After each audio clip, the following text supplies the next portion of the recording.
Om Shanti.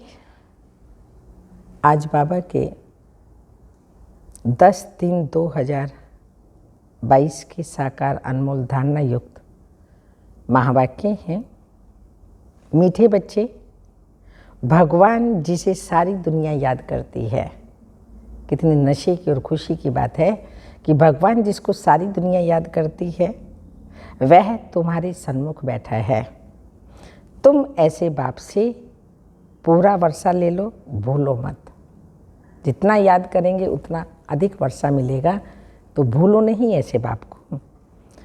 Question है, बाप की श्रीमत पर यथार्थ चलने की शक्ति किन बच्चों में रहती है? आंसर है, जो अपना सच्चा सच्चा पोता मेल बाप को सुनाकर हर कदम पर बाप से राय लेते हैं, उन्हें ही शक्ति मिलेगी, नहीं तो नहीं मिलेगी। बाप से राय ली तो उस पर चलने की शक्ति भी मिल जाती है। बाप बच्चों को श्रीमत देते हैं, बच्चे उस कमाई के पीछे यह कमाई मिस नहीं करो, क्योंकि वह पाई पैसे की सारी कमाई खत्म होने वाली है। हर बात में श्रीमत लेते बहुत खबरदार रहो, संभल कर चलना है, अपनी मत नहीं चलानी है। गीत छोड़ भी दे आकाश सिंहासन, इस धरती पर आ जा रे। ओम शांति। अभी बच्चे सन्मुख बैठे हैं किसके? बेहद के बाप और दादा के। ये बड़ी वंडरफुल चीज़ है। बेहद का बाप परम पिता परमात्मा और फिर बेहद का दादा प्रजापिता ब्रह्मा, दोनों सन्मुख बैठे हैं किसके? बच्चों के। तो यह जैसे ईश्वरीय कुटुंब परिवार बैठा है और बेहद का बाप बैठ बच्चों को पढ़ा रहे हैं अथवा सहज राजयोग सिखला रहे हैं। यह बुद्धि में रहे तो भी खुशी का पारा चढ़ा रहे। गीत भी ऐसे कहते हैं, बाबा आओ, इस समय बहुत दुख है, आह्वान करते रहते हैं और यहाँ तुम्हारे सन्मुख बैठे हैं। तुम जानते हो बेहद का बाप इस दादा द्वारा हमको पढ़ा रहे हैं। तो बच्चों में भी नंबरवार पुरुषार्थ अनुसार बुद्धि में निश्चय है। बैरिस्टर पढ़ते हैं तो जरूर निश्चय होगा ना। ये हमको बैरिस्टरी पढ़ाते हैं। फलाना सर्जन हमको सर्जरी सिखला रहे हैं। ये ऐसी वंडरफुल चीज़ है। अभी अभी कहते हैं हमको पक्का निश्चय है। बेहद का बाप निराकार हमको पढ़ाते हैं, राजयोग सिखलाते हैं। अभी अभी कहाँ बाहर दूर गए तो निश्चय टूट पड़ता है। वंडर है ना। भगवान जिसको सारी दुनिया याद करती है वही बच्चों के सन्मुख बैठ कहते हैं, बच्चे अब अच्छी रीति से बाप से वर्षा लेने का पुरुषार्थ करो। समझते भी हैं, फिर सेकंड में भूल जाते हैं। तुम बेहद के बाप के सन्मुख बैठे हो और श्रीमत पर चलना होता है कदम कदम पर। लेकिन चलेंगे वही जिनका सारा समाचार बाप को मालूम होगा। बच्चों की रहनी करनी आदि का पूरा समाचार बाप के पास आना चाहिए, तो बाप को भी मालूम पड़े और उस रीति से समय प्रति समय राय देते रहें। ऐसी नहीं आज पढ़ा फिर कब कोई काम पड़ा तो पढ़ाई मिस कर दी। वह सब काम है पाई पैसे के। इस दुनिया में मनुष्य जो भी कमाई करते हैं वह कोई रहने वाली नहीं है, सब खत्म हो जाने वाली है। बाप कमाते हैं बच्चों के लिए। समझते हैं पुत्र पोतरे पर पोतरे खाते रहेंगे। फिर बच्चा जब बाप बनेगा तो वह अपने बच्चों के लिए कोशिश करेंगे। अब तो विनाश सामने खड़ा है, तो बाप को जब बच्चों का पोता मेल का मालूम पड़े तब तो मत देना। कदम कदम पर पूछना पड़ता है। ऐसे नहीं कोई विकर्म हो जाए तो यह बेहद का घर है। बाप ऐसे बैठ समझाते हैं, कैसे? जैसे हूबहू हद के घर में लौकिक बाप समझाते हैं। सब बच्चे जानते हैं हम ब्राह्मण हैं। कोई से पूछो भगवान तुम्हारा क्या लगता है, हाँ क्या लगता है भगवान, तो क्या कहेंगे? कहेंगे वह तो सबका बाप है। फिर पूछो वो कहाँ रहते हैं, तो कह देंगे सर्वव्यापी है। बेहद के बाप को नहीं जानते। तुम बच्चे अभी बाप को यथार्थ रीति जानते हो, तो तुम्हें दैवी मत पर चलना है। बाप आए हैं देवी देवता बनाने के लिए। कदम कदम श्रीमत पर चलना पड़े। पंडित लोग यात्रा पर ले जाते हैं तो खबरदार करते रहते हैं। हमारी भी रूहानी यात्राएं हैं, शिव बाबा रूहानी यात्रा पर ले जाते हैं और पंडित बन सब बहनें भाई भी औरों को यात्रा पर ले जाते हैं। तो इसलिए बाबा बता रहे हैं अपना सच्चा सच्चा पोता मेल निमित्त बन करके और बाबा को देना है, ताकि बाबा राय दे सके। खबरदार रहना है, कहते हैं संभल कर चलो। ऐसे भी बहुत हैं जो तीर्थों आदि को नहीं मानते। तीर्थ माना भक्ति, तीर्थ को ना माना गोया भक्ति को नहीं माना। भक्ति मार्ग आधा कल्प चलता है। भगवान की खोज करते रहते हैं, बहुत भावना रखते हैं, शिव के आगे बहुत जाते हैं। समझते हैं भगवान का दीदार हो जाए, यह है भावना। फिर साक्षात्कार हो जाता है तो बहुत खुश हो जाते हैं। समझते हैं हमको भगवान मिल गया, कृष्ण मिल गया, हनुमान मिल गया, बस अब तो हमारी मुक्ति हो गई। परंतु मुक्ति तो कोई की होती नहीं। अब बाप अच्छी रीति बैठ समझाते हैं, मीठे बच्चे अब एक तो सबको बाप का परिचय दो। इस समय सब निधन के हैं, तुम भी निधन के थे। अब बाप द्वारा सब कुछ समझ जाते हो। कहते हैं ना हम नीच हैं, पापी हैं। भला ऐसा नीच किसने बनाया, किसी को भी मालूम नहीं।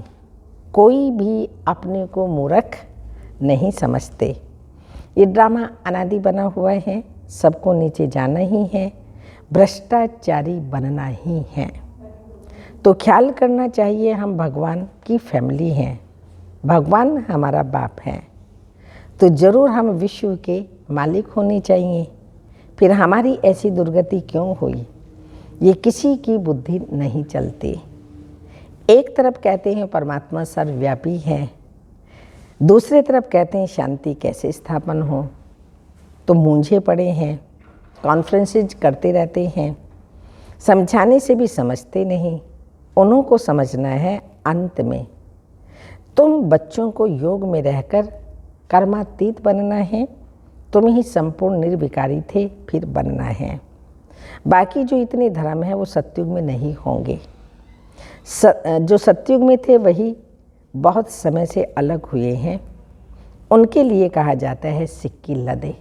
जो पहले पहल बाप से बिछड़े वही बाबा की सिक्की लदे बच्चे हैं।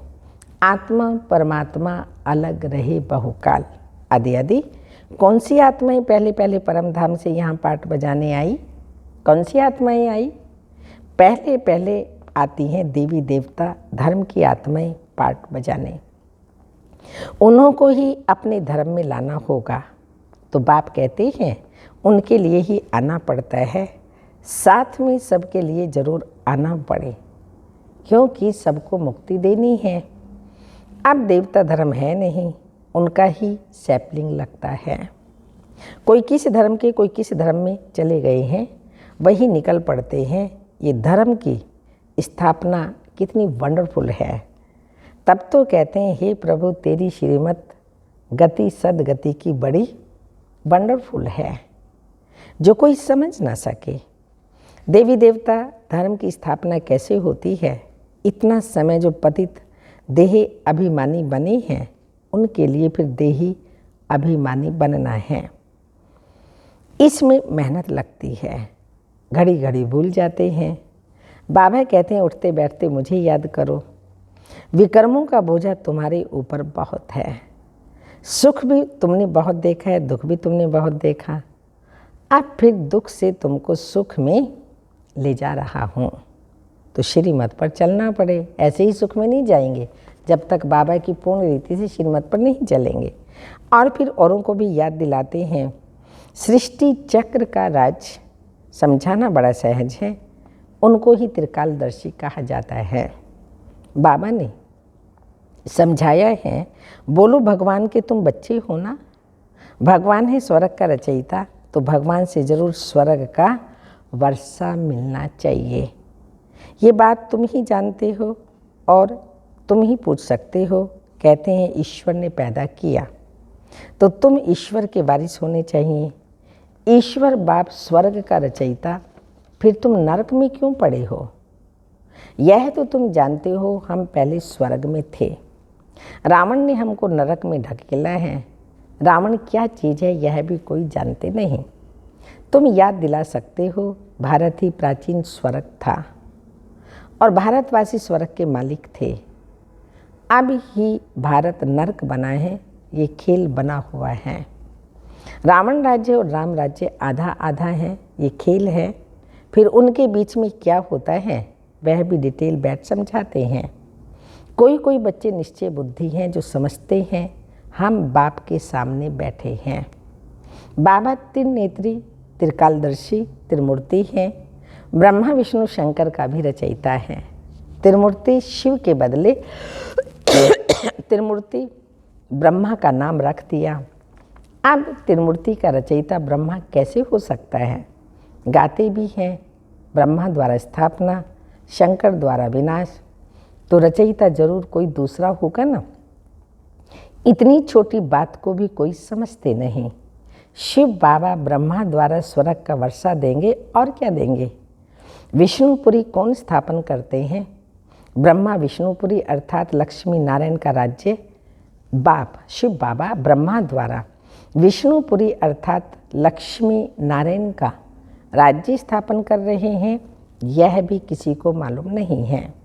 विष्णु का अलग चित्र बनाए उनको नर से नारायण बनाते हैं और लक्ष्मी नारायण का फिर अलग अलग बना दिया है। चित्र कैसे वंडरफुल बना हुआ है। विष्णु चतुर्भुज भुज है, 2 भुजाएं लक्ष्मी की, 2 भुजाएं नारायण की, फिर लक्ष्मी नारायण अलग अलग हैं। तुम बच्चों को प्रदर्शनी में समझाना होता है। प्रदर्शनी हो और बच्चे अपनी ही धंधे दोरी में लगे रहें, हाँ, तो थोड़ी समझेंगे कि इसने बाबा को पहचाना है। सेवा हो रही है और खुद अपने ही कारोबार में गृहस्थी में लगे पड़े हैं, तो कैसे माना जाएगा शिव बाबा के ऊपर इनको निश्चय है। इन्होंने शिव बाबा को पहचाना। बाप समझ जाते हैं खुद ही पूरा समझा हुआ नहीं है, तब सर्विस पर नहीं भागते।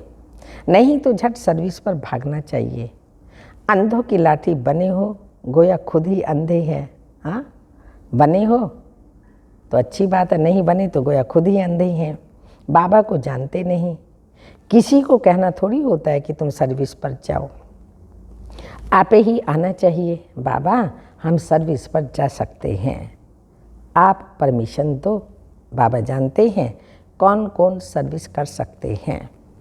ऐसा कोई लिखता नहीं है बाबा हम रेडी हैं। मनुष्यों को कोड़ी से हीरे जैसा बनाना है। अगर 10, 20, 50 रुपया नहीं कमाया तो क्या हुआ? बहुतों का कल्याण करना है, परंतु पूरी पहचान नहीं है।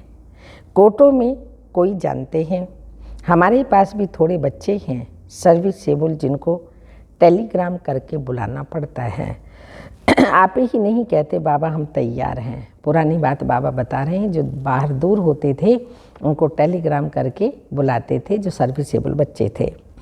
बाबा देखते हैं किसको सर्विस का शौक़ है।